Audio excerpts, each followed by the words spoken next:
nais lang po nating suportahan ang Korte Suprema. Tayo po ay naninindigan para sa rule of law. Kung ano po ang naging desisyon ng Korte Suprema, dapat po nating respeto.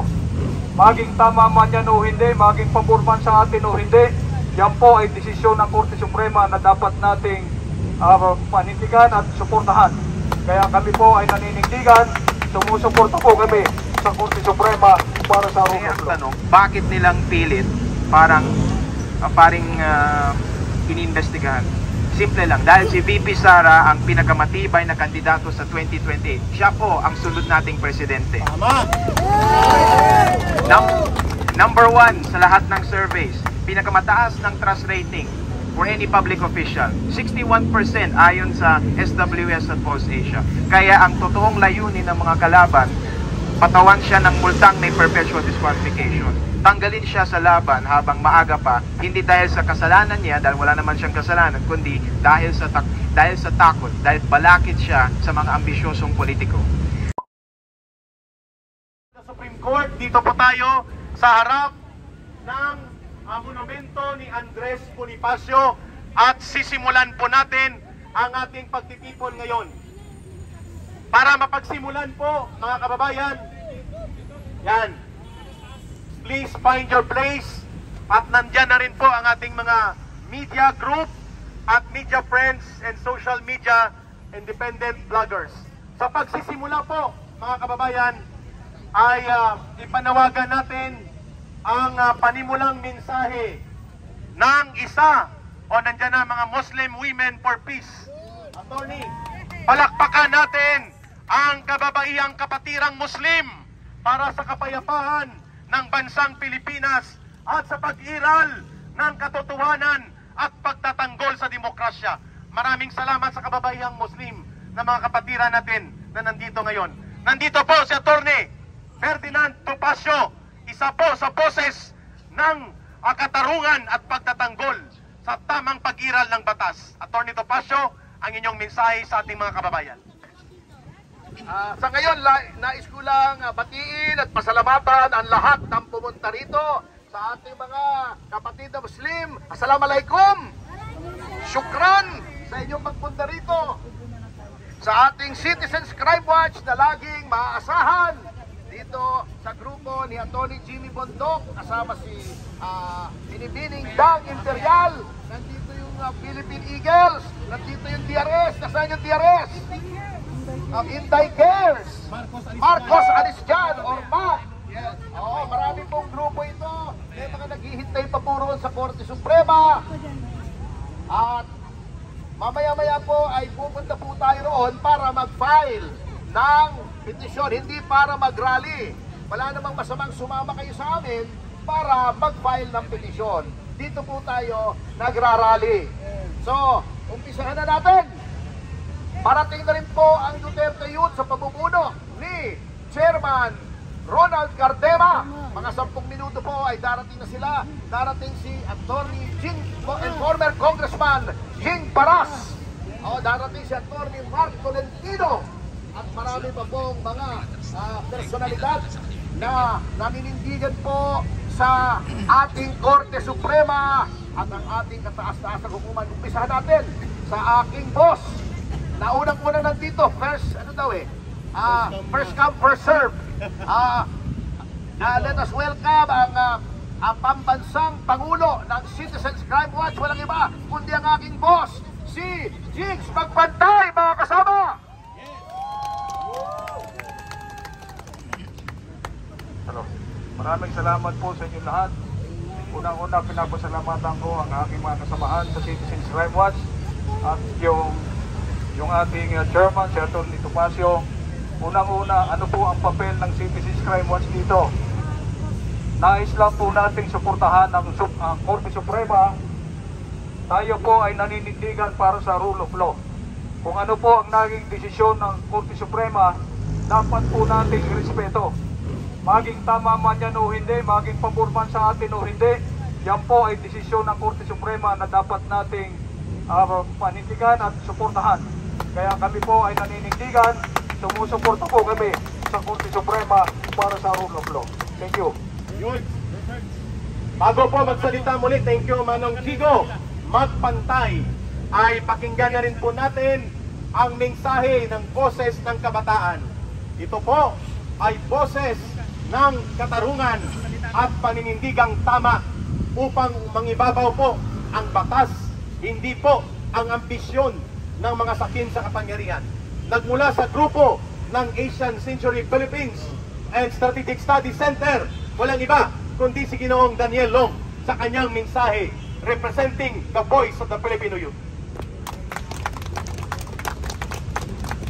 Maraming salamat ka Eric. Ako po si Daniel Long, isang manunulat, kolumnista at isang tagapagtaguyod ng pagkakaibigan ng Pilipinas at China. Nagsalita na po ang Supreme Court. Final, binding, enforceable, immediately executory. Wala na pong debate, wala nang palusot.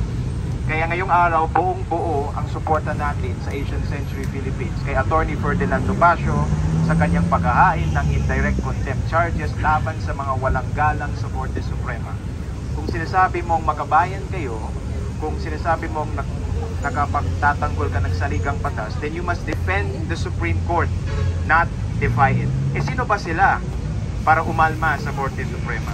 Hindi pwedeng selective lang ang respeto natin sa batas. Ayon sa Civil Code, ang mga rulings ng Korte Suprema ay nagiging batas na natin. Kaya natin sundan.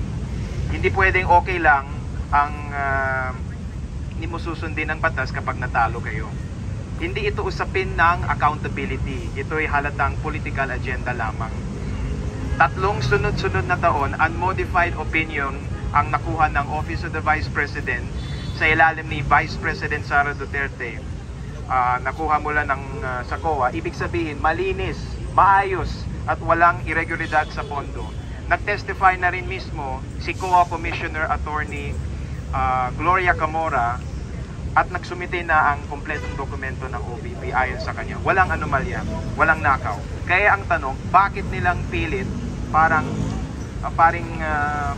iniimbestigahan? Simple lang, dahil si VP Sara ang pinakamatibay na kandidato sa 2028. Siya po ang sunod nating presidente. Tama! Number 1 sa lahat ng surveys, pinakamataas ng trust rating for any public official. 61% ayon sa SWS at PostAsia. Kaya ang totoong layunin ng mga kalaban, patawan siya ng multang may perpetual disqualification. Tanggalin siya sa laban habang maaga pa, hindi dahil sa kasalanan niya, dahil wala naman siyang kasalanan, kundi dahil sa takot, dahil balakid siya sa mga ambisyosong politiko. Kaya tayo ngayon nagsasama-sama, hindi lang para ipaglaban ang legal na tagumpay, kundi para ipahayag, hands off the Supreme Court, stop the lies. Ang pinaglalaban natin ay rule of law. Let us uphold the rule of law with courage, with clarity, and with conviction. Maraming salamat at mabuhay ang Pilipinas. Maraming salamat kay Ginoong Daniel Long. At okay, sa mga nauuhaw po, mayroon tayong libreng tubig at wala lang po ang tinapay, mamaya na hanapin natin. Ang tubig nandito po sa pagitan po ng monumento ni Andres Bonifacio. Sa likod lang po pakinggan po natin. Matapos ang pahayag ng kabataang Pilipino, let's listen dito kay si Attorney Manny Luna, boses na makatarungang magtatanggol ng batas at karapatan ng mamamayan. Pakinggan po natin si Attorney Manny Luna. Magandang umaga sa lahat. Andito po ako para dinggin ang panawagan ng karamihan na respetuhin ang desisyon ng Korte Suprema. Bilang abogado, bilang kompanyero at kasama ni Attorney Ferdinand Topacio, Attorney Jing Paras, at ating opisyal ng gobyerno, dapat respetuhin natin ang rule of just law na in-emphasize ng ating Korte Suprema sa impeachment petition na grinant ng Korte Suprema pabor sa ating pinakamamahal na Vice Presidente Sara Duterte. I'm speaking also as a representative of the Save Sara movement na itinatag sa Visayas, sa Bohol ni Attorney Salvador Diputado kasama ang mga Bohol An-ons, and I am one of those that organized Safe Sara in Metro Manila. And ang hinihiling ko sa ating mga kababayan dito sa Freedom Park, dito sa monumento ni God Andres Bonifacio, ipaglaban natin ang rule of law, ipagtanggol natin ang hustisya, ipagtanggol natin ang Korte Suprema. Maraming salamat po sa inyong lahat. Maraming salamat kay Atty. Manny Luna, boses po ng matuwid na magtatanggol ng bayan at karapatan ng mga mamamayan. Bago po ang iba pang tagapagsalita, we reserve the best mamaya.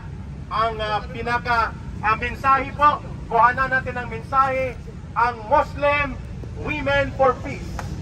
Si Ma'am Zaira, ang kanilang representante. Are you there, Ma'am Zaira? Nandito si Zaira. Nandito ang kanilang representative, si Miss Zaira.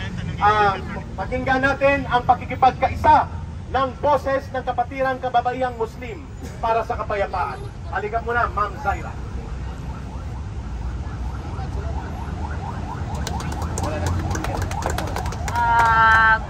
Assalamualaikum warahmatullahi ta'ala wabarakatuh. Bilang mamamayang Pilipino, we the Muslim community from the Bangsamoro Autonomous Region Muslim in Mindanao. Kaya po kami nandito sa pagtitipon na ito ay upang magpakita at magparamdam ng tunay na suporta at magpasalamat sa Supreme Court. Maraming salamat po. Yun lang po. Sa susunod na lang yung ating mga ipaparating na mga mensahe sa ating mga kapwa Pilipino. Mabuhay VP Inday Sara Duterte! Siyempre, ang pinaka-idol ng sambayanang Pilipino, hindi kumukupas. Mabuhay si Pangulong Rodrigo Duterte! Yun pa rin po ang totoo at tunay na Pangulo ng bansang Pilipinas. Of course, ang susunod ang anak na